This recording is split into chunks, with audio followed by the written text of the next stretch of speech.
কি ভরি রয়েছে? ইয়ে ঔষধ মনে হচ্ছে এর ভিতরে। দে দে দে দে দে দে দে। ওষুধও আছে। আরে দামি ওষুধ মনে হয় কিছু হবি।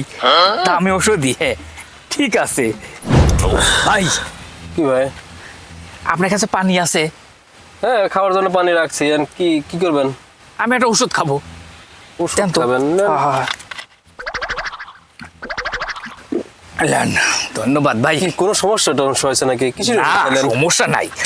এদের রাস্তায় পড়েছিলে, ভাবলাম এটা দামি ওষুধ, তাই আমি কুড়িয়ে এসে খাইয়ে দিলাম। কোনো না কোনো কামে তো লাগবেই নাকি? কোনো না উপকার তো হবেই। আপনি তো একটা দেখতেছি বিশাল বৈজ্ঞানিক হয়ে গেছেন। আচ্ছা, এটা সলভে দিলে একটা বিজ্ঞানী তো হতে পারতেন। না রে ভাই, সংসারের চাপে আর বিজ্ঞানী হবে পারলাম কই।